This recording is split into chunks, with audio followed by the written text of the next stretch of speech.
Second. All in favor? Aye. Thank you. Chief, man, you're the star today. Welcome back. Breaking you in good. Yes, sir. So this is a proposal or seeking approval to enter into a new contract with American National Red Cross. So for almost a year now, we've been carrying blood on our rescue trucks. We were one of the first departments in the state to begin this new trial program, and it's become an industry-wide thing. A lot of our departments, neighboring departments around Central Alabama are doing this, and everybody's having some great success stories. We're changing ours a little bit. We were carrying platelets, and now we're wanting to carry whole blood. It's better for the patient. So what we're asking to do is enter into a new contract with American Red Cross, and they will be the provider of our whole blood. We've given blood 21 times since we started the program.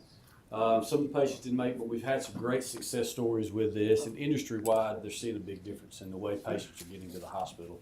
So this is seeking approval to go into a new contract with American Red Cross for that. Is this similar to the old contract? Yes, sir.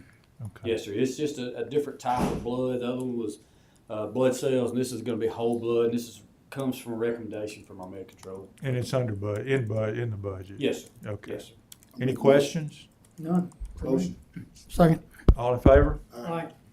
All right, this is requesting authorization to amend the previous contract. Our previous contract was with Life South Community Blood Center.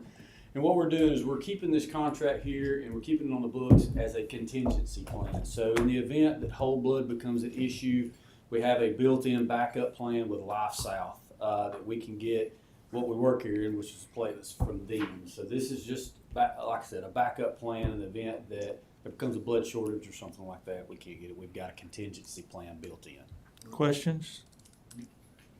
Motion. Second. All in favor? Aye. Thank you. Thank you. Mayor Maddox? Yes, sir. And I appreciate the Public Safety Committee giving me some time today. I emailed the council about this several weeks ago, sharing with you what we believe would be part of our recommendation for the upcoming legislative session. And several of the different items that we're going to go through are not only going to be part of the city's recommendation to our legislative delegation, but also the Big Ten mayors as well. It goes without saying that public safety is the number one, I think the number one issue that our constituents have on their mind. And we know that 40% of our budget is geared towards public safety. And so certainly it needs to be a big part of our legislative agenda. So what I'd like to do is briefly go through the listed items that we have here and then ask Mr. Holmes and also our public safety chiefs that are here, give you an opportunity to ask them any questions. So the first several that I want to go over is out of order, just in terms of what I think is important.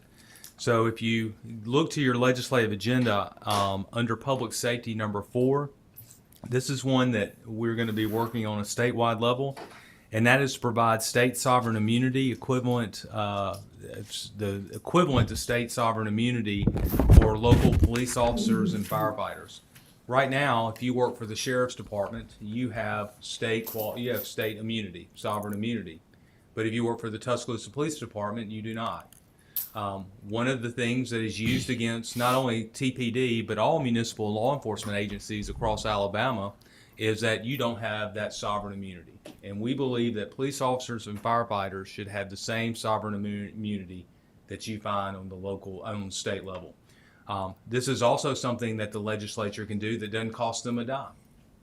And so, certainly when we talk about backing the blue, this is a simple, easy way that the Alabama legislature can back the blue, and every major city in Alabama is in line with doing so.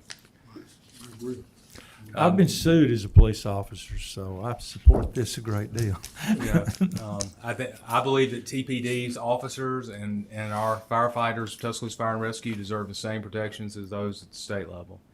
The next is to adopt a federal Glock switch prohibition as a state law offense. And Mr. Holmes, that is to adopt, right now there's a federal prohibition against a creation of a Glock switch. This is to make it apply on the state level. Does it not? Mr. Holmes, if you will explain. Federal ordinance against it, it doesn't apply to. Well, that's what you would, I had the same question, and until we dived into this issue, it really became relevant of why we need the Alabama legislature to adopt the same as the federal statute. So our officers can make cases, and that's probably being probably exaggerated a little bit. Our officers can turn things over to federal authorities. It's then the U.S. Attorney's Office and our counterparts in law enforcement on the federal side to determine if a case actually gets presented to a grand jury and prosecuted federally. We can't arrest anyone. And so if someone were to walk in here with a Glock switch and set it on this table, Chief Blankley couldn't arrest him for that. He can only refer it to federal prosecutors. We can't arrest someone for breaking a federal. No, the way it has to go is our officers will write it up. We've got ATF agents that work at TPD that are liaisons to different task force. Our FBI counterparts here are amazing as well. They work with us, but we have to call them and they have to come work the case for us. And part of the problem with the federal suit that's becoming more and more of an issue, if I get somebody with a block switch, okay, and they agree to take the case, they have to have knowledge. There's some wording in that we want to change with the state that allows my officers to make that case. They go to state court. That makes it a lot easier to arrest people for. It doesn't Okay, need it, well, because really. I have no objections to And- making block switches And that is, illegal at the state and, level. and this is again supported by the Big Ten mayors. Again, I'd always, and coming into this job more than a decade ago, I always thought the same thing, but over time I've realized, no, you need that state prohibition as well as that federal prohibition for our local law enforcement officers to take action. Federal can work some, we can work some. There's differences in sentencing, that kind of stuff, but we really appreciate that. It would go a long way in our Well, state community. I'll add, if we get this, we can make arrests immediately. Our officers can immediately arrest somebody and put them in the county jail. If it turns out we are able to meet the criteria to make a federal case, we can have them indicted federally. You would abandon your state prosecution. We let them get the federal court system is going to move much faster. Usually going to have harsher punishments and usually going to have truer sentences to what the sentences are. So the next is to make it illegal to possess a firearm if under the influence of impairing of an impairing substance. As you recall, the Alabama legislature ended permitless carry. That's not going to be reversed anytime soon, and we just have to acknowledge, no matter although we believe that certainly as law enforcement eloquently stated before it passed, it was going to create issues. So what else can we do, though, to create a safer environment? One of the things that we believe is that if you are possessing a firearm and we believe you're under the of an impairing substance, that we are able to make that illegal and then allow our officers to take action. And Scott and Chief? Yes, sir. Previously, when you had pistol permits, either you had a pistol permit or you were potentially carrying a concealed weapon if you did not have a pistol permit. Part of the pistol permit itself said that the pistol permit is only valid if you're sober. You couldn't be under the influence of alcohol. So if Chief Skies found someone who was drunk and had a concealed weapon, they were charged with having that concealed weapon because that pistol permit didn't count in that instance. What we're seeing a lot of, especially in party type atmospheres, is people walking around with guns. We've seen the videos and the complaints from some of our large party atmospheres occasionally, and at least having chiefs people have the ability to talk to that person and make sure that the person walking around with that handgun they're legally allowed to walk around with isn't under the influence of some sorts of drugs or alcohol, I believe just is pure common sense. So getting to the permitless carry, another request that we have that's going to be supported by the Big Ten mayors is to have the state make certain that it updates and has active the law enforcement tactical system. This is a database of people who are prohibited from having firearms. The work that law enforcement has discovered, this database is not necessarily the most user-friendly updated. And we just ask that the state continue to update that as part of their pledge when permitless carry was repealed. So, Chief or Scott, y'all want to touch on that? Mayor hit it. I don't think I can say any better than what he did. There was a lot of promises made that have not been fulfilled. We have people that, are walking around here that should not have handguns that are not in the database. It was easy when we had handgun permits. There'd be nothing more I'd like to see than those come back, even if you make them free, to where the money aspect goes away. But it was we knew who could have a gun and who can't. With this new database, there's a lot of people that are not flagged that should be flagged, and it makes it a lot harder for officers to tell, hey, you can have a gun or you can't have a gun. So we just ask for continual work on that to make that better. Because right now I just don't believe it's at the standard that it needs to be. So the next legislative request is to require any person possessing a firearm to inform law enforcement, if so inquired by a law enforcement officer. You may recall that the city of Tuscaloosa actually requested an attorney general's opinion regarding this matter. The law states that you are to inform a law enforcement officer if you are asked, do you have possess a firearm? The issue is there's no penalty within the law itself. And so we want to remedy that, and Scott and Chief, if you want to add to it. That law is currently unenforceable, is unconstitutional as it stands. We would like to specifically add a penalty to the fact that if an officer comes to your vehicle and asks if you have a weapon concealed on your person, you're required by an enforceable law to tell them whether or not you do.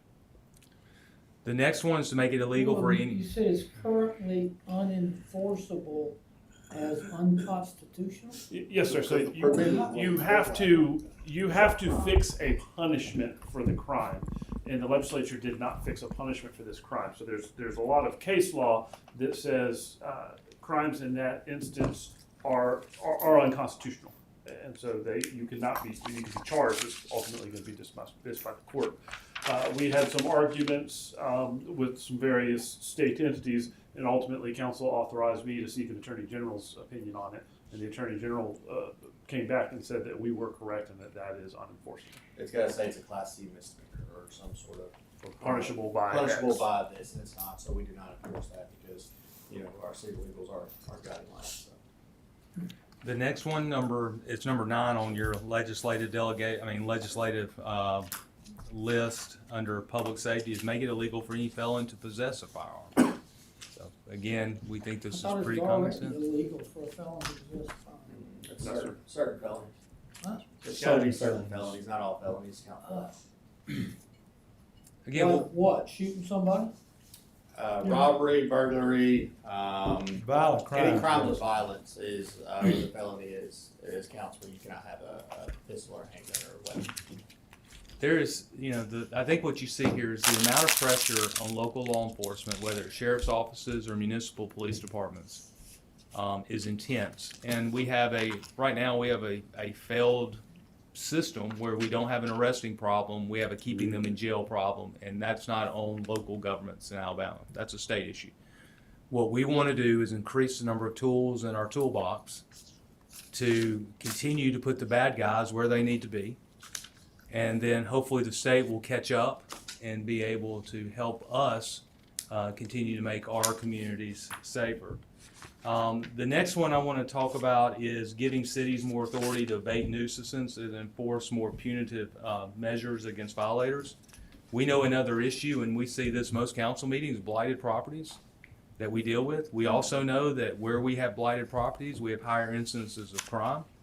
And when we talk about tools in our toolbox, we're limited under state law in addressing that.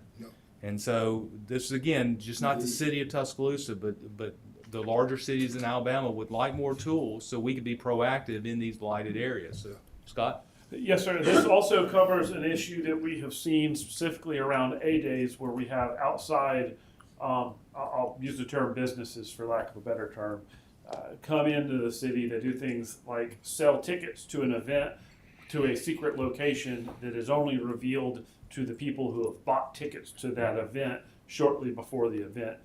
These events are typically unpermitted, or always unpermitted. They almost always have illegal alcohol and oftentimes involve hundreds of people trespassing onto private property. On any given A-day weekend, Chief's team probably spends tens, if not hundreds of thousands of dollars chasing these folks all around the city of Tuscaloosa. We've had some success in recent years to where these events have started taking place outside of our jurisdiction. That ultimately still causes us issues. One of the things we have asked for is for the ability if we end up involved in expending public safety resources on these unpermitted events, the court can, as a abatement of a nuisance, order the entity to pay those costs as well as any attorney's fees related to the prosecution of that nuisance. So we hope these, So- go ahead, I'm sorry. So this item started with combating nuisance, right? It's combating different, and I tend to think of it more in a blight situation, but certainly to deal with some of the issues that we've seen centered around A-Day and other Yeah, events we like talk that as about well. kind of flash mob, Yes. car rallies, or so the noise ordinance was intended to address a pretty widespread nuisance. The vibrating noise or the engine noise that's been ramped up deliberately and expensively, I would assume. Chief, are we enforcing that? We are enforcing it when we can, as far as that. I know the mufflers and the loud music in the vehicles, it's hard to enforce that with the amount of traffic that there is and the amount of officers we've got running call to call to call. So that probably does not get the time it needs, but we're doing the best we can with what we have to do that. As far as loud parties and all that, yeah, we're using that ordinance to shut them down, and that kind of stuff. It's just, I know we get a lot of complaints about the mufflers and the music in vehicles, and we're doing the best we can with that, and with the resources that we have. But we know that that's one of the nuisances that we do hear more about that we'd like to address further. So if we have a patrol car positioned, say down University Boulevard to catch speeders. We do on strip nights. And No, other no, nights, no. but I'm coming all just the time. setting up. No, I'm saying if we have a patrol car positioned at Queen City and University Boulevard, aimed at speeders. I mean, say from 11 o'clock to 1 o'clock. Right. Do those patrol officers, are they also enforcing that boom, boom, boom, boom? Yes, sir. They'll do the noise They'll do a ordinance. noise Yes, sir. as well. Yeah, all those patrol officers, they're trained for, speeding noise ordinance, mufflers, all the different aspects of it. They'll pull you over for any of that. And typically,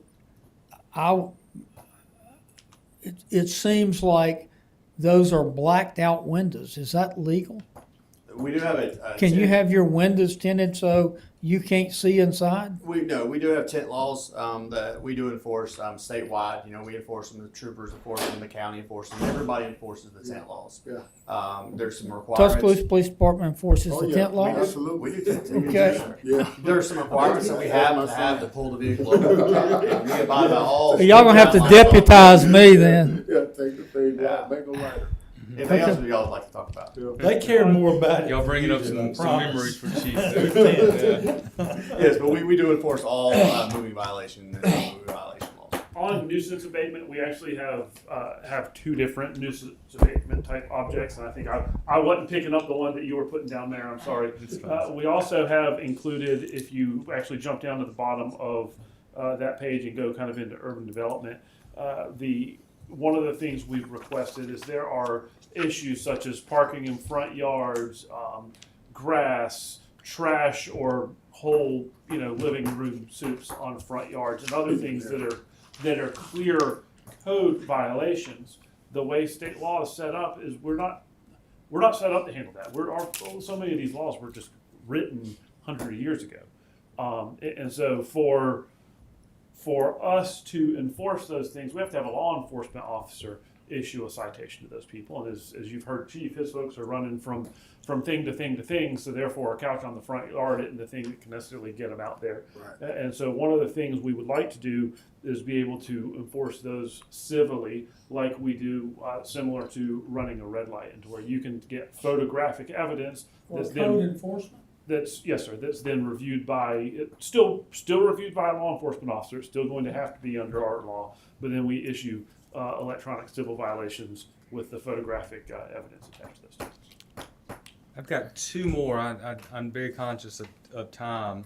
The first is looking at us, when I say us, law enforcement, local law enforcement, to be notified when any person, including a juvenile who is on electronic monitoring or any other type of supervised release, removes their monitoring device or otherwise tries to get around supervision. I don't want to go into specific cases, but, I've seen over my time of service with the city where an electronic device has been removed and then a crime, then a day or most time days, but hours later, days later, a crime is committed. And the Tuscaloosa Police Department or the Sheriff's Office wasn't notified that we had somebody who absconded their electronic monitoring. The state should notify us immediately when this happens. And so we're asking that this be put into law. It's just common sense. If that's being required, that local law enforcement is made aware of this, whether it's a juvenile or an adult. The last one is modernizing alcohol licensing. In other words, truth in advertising and creating that hybrid alcohol license to cover the restaurant moving into lounges, etc. So that when we have applicants come before us, even though we have a truth in advertising ordinance ourselves, that there is an alcohol license that fits that definition. What would an example? Well, let's give an example of, you have a restaurant. I don't want to give a specific one today, but you have a restaurant that says after 10 o'clock we're going to basically become a bar. And what we're trying to say is, if that's the case, if your model is a restaurant that's going to then turn into a bar, there needs to be a state ABC license that fits that definition. So that when you come before the city council, you're saying this is the license we want the city council to grant.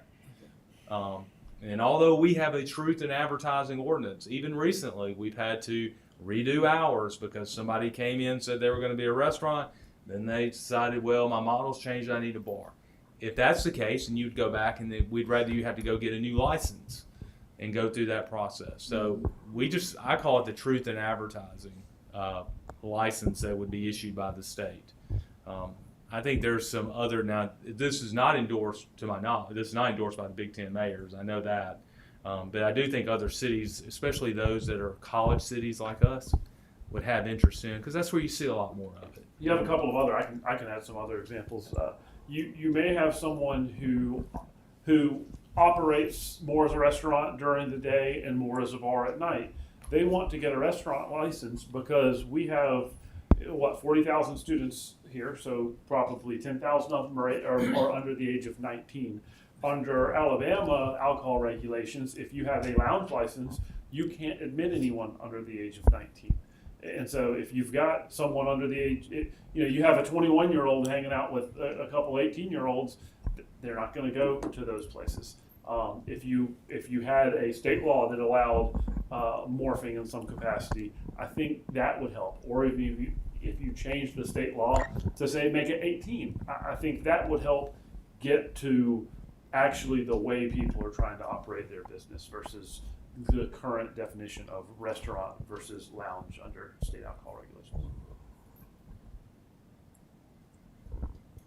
So that's the majority of the public safety list, and we'll be happy to answer any questions that you may have. And as Mr. Holmes discussed, he can answer any questions regarding anything that's been placed on the legislative agenda. Thank you, Mayor. I think this is good affirmation that we are, in fact, a deal and rule state. And I know I don't mean to go off on a tangent here, but I will. I'll take the last minute and do so. One of the things we'll likely hear tonight is why hasn't the city done any zoning in these areas that are unincorporated? And the answer is the reason why we're a deal and rule state. We do not have the authority to pre-zone or to have extraterritorial zoning. Therefore, we can't do that. If you look at this list, there are many common sense things that are in this list that you would just think the city should just go and do. But why haven't we? Because we don't have the authority to do that. Only the state legislature can grant us the authority to take that action.